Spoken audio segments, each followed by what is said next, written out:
Hello everyone, this is Alicia Mitchell with Evening Star Travel. I hope you're doing wonderful today. Today I wanted to talk about one thing that I specialize in, which is custom trips to Europe.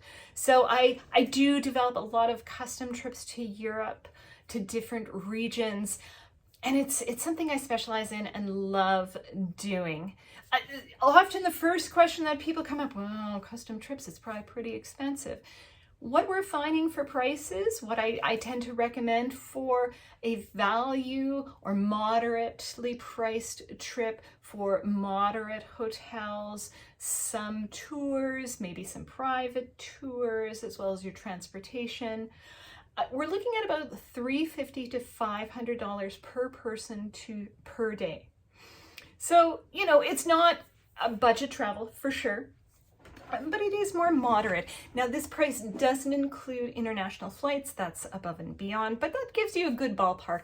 Sometimes we can get lower, sometimes it can go higher if we're getting into more luxurious, more five-star places. Or again, sometimes we can do more budget. Maybe we're going really off season, or maybe we find that a group tour is the better option. And those we can certainly find less inexpensive than that. So I wanted to talk about this absolutely gorgeous trip that I planned for my clients, and they traveled April, May of this year. They reached out to me in January and we started planning then.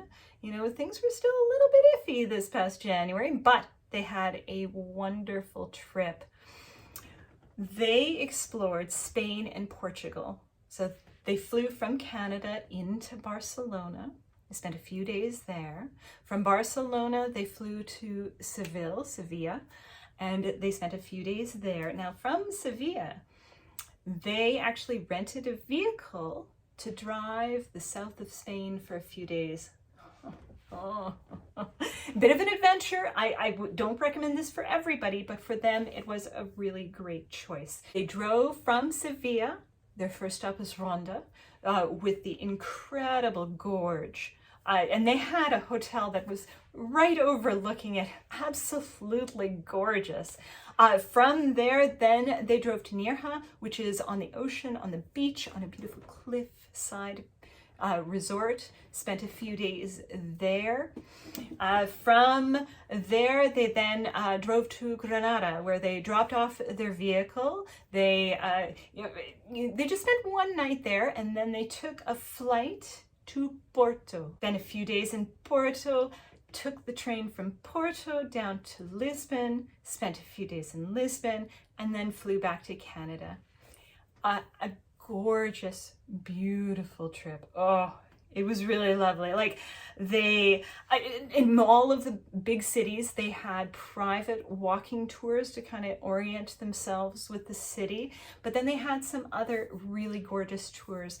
In Barcelona, they took a day trip outside of the city to see some of the vineyards and wineries of the region. They also explored some of Gaudi architecture in the city. Some of the great museums there.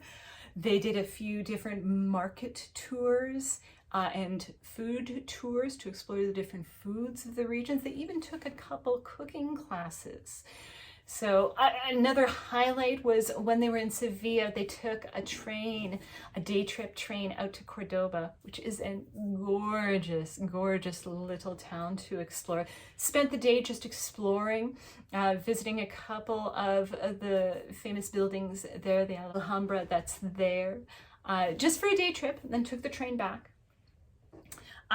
When they were in Porto, they spent the day exploring some of the port houses. So tasting some port wine and walking from port house to port house kind of thing. And we even made arrangements for a restaurant for lunch in the area that was overlooking the river. And really nice restaurant, absolutely beautiful. They also did take a one-day day tour on the Douro River, where they took a boat out to one of the wineries and explored the winery region there, and then came back for the day. So just a day trip on the river, which was nice as well.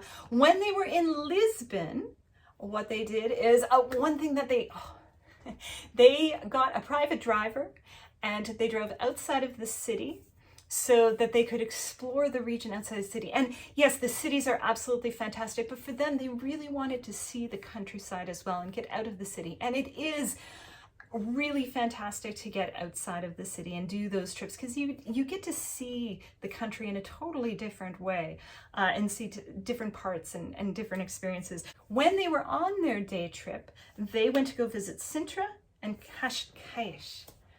I know I'm butchering that name, but I know my Portuguese is not that great. But they had an absolutely fantastic trip. This was a 3-week trip where they explored Spain and Portugal, and we're planning their next adventure already. Had a great time.